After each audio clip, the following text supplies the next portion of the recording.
Hello everyone. In today's video we're going to be taking another look at my CAAM Supervision Watercolors. These are the same paints that I swatched out last year, but this time I wanted to compare the paints that I squeezed out and dried into pans with paint straight from the tube. The reason I want to do this test is that I recently saw a video by Kimberly Crick where she showed that some of the supervision paints can change colour in the tube over time. I just wanted to go back and check my own year-old paints to see if that had happened to them. Right, so first I'm going to start by painting each colour straight from the tube, and then I'll paint them all from pans that I squeezed out back when the tubes were new, and just see how they compare. Okay, so first is red-yellow. With all these swatches, I'll be wetting the paper first, so hopefully we can see the colours separate nicely. This one looks just fine from the tube. The red and yellow, the separations are just really nice. Next we have rose ash. This is one of the colours I found to be particularly nice back when I originally swatched them out. It had a really interesting colour separation that I don't think I'd ever really seen before. Okay, one thing I do remember is that it definitely didn't look like this. I seem to remember it being kind of a rose colour with a greyish blue kind of granulation. Next is red-blue. This one seems to have lost any traces of red at all.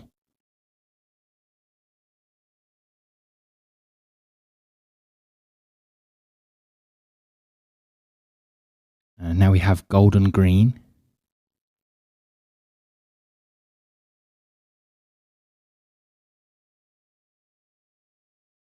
Okay, I think this one looks just the same as I remember.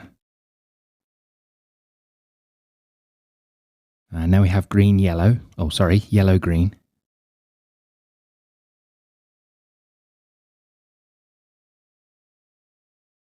I think this paint looks great. I don't see any real colour change here. Next is brown-green.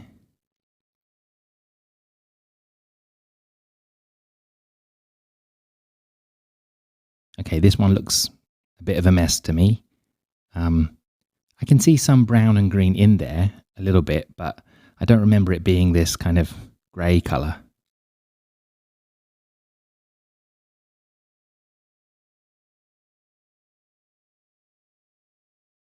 Next is green-purple.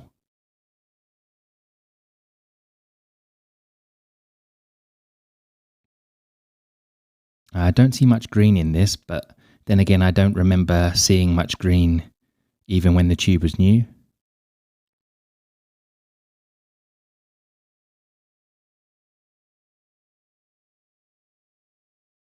Now on to purple orchid.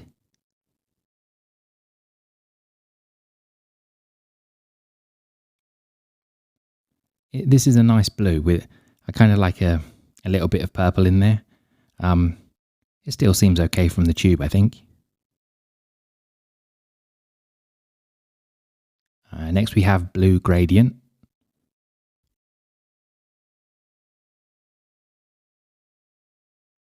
I actually think this is a really nice blue.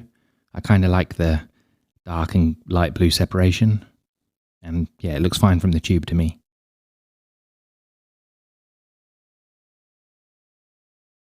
And finally we have red-green.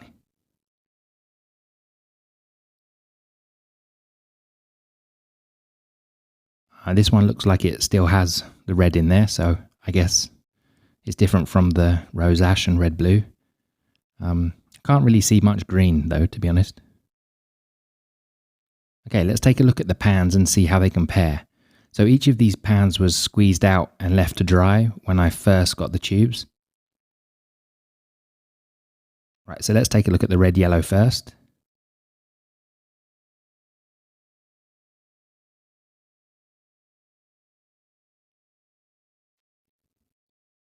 Okay, looks good. It looks pretty much the same as the tube, so not a huge change in that one. And now for the rose ash.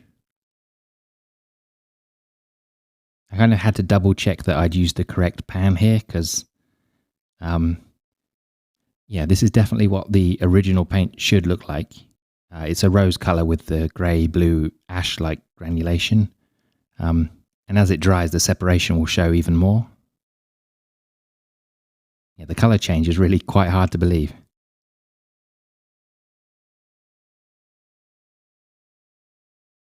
Next we have red blue. It looks pretty much the same as from the tube to me. Maybe I had a bad tube of this color because even when I swatched it last year, I don't remember seeing much, if any, red in it. And now onto the golden green. This one's pretty much the same as from the tube, so not much change here.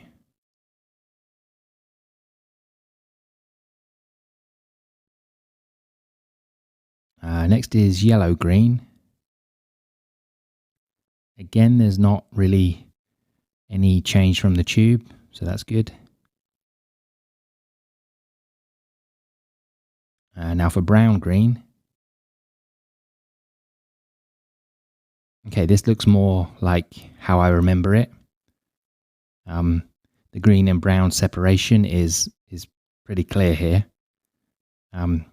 Yeah, something strange definitely happened to the paint in the tube to get that weird grey colour.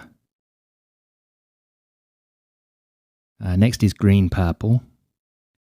This pan was really difficult to re-wet. It took forever, feels like. It's pretty similar to how it was from the tube. I see a little tiny bit of green maybe, but not much.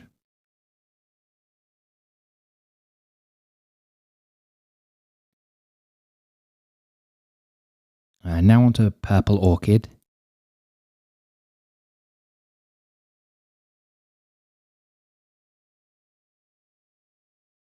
Yeah, it looks a little different from the tube. I mean, yeah, you can kind of see the purple a bit more maybe.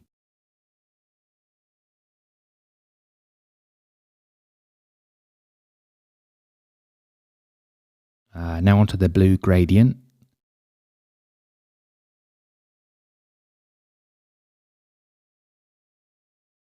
This also looks pretty similar to the tube. Yeah, not a whole lot of change there, I don't think. And then the final paint again is the red-green. To me, it looks like the red and the granulation is a bit more intense. Okay, so that's everything painted out, and here they are when dry. It's quite clear to see where the biggest changes are. Both the rose ash and brown green are pretty much unrecognizable. I tried mixing both tubes with a toothpick to make sure there's no separation, but didn't really make any difference. According to Kimberly Crick's website, both rose ash and red blue have a red dye in them that fades over time, even in the tube. My tube of red blue seems to have never been very red, so maybe it was already old when I got it. From what I could find out, it seems like brown green also contains a fugitive dye. So I guess that might explain the changes to that one also. In fact, it seems like almost all of these paints contain a fugitive dye of some sort. So all of them will fade in some way when exposed to sunlight over time, which is a bit of a shame as they're actually very beautiful paints.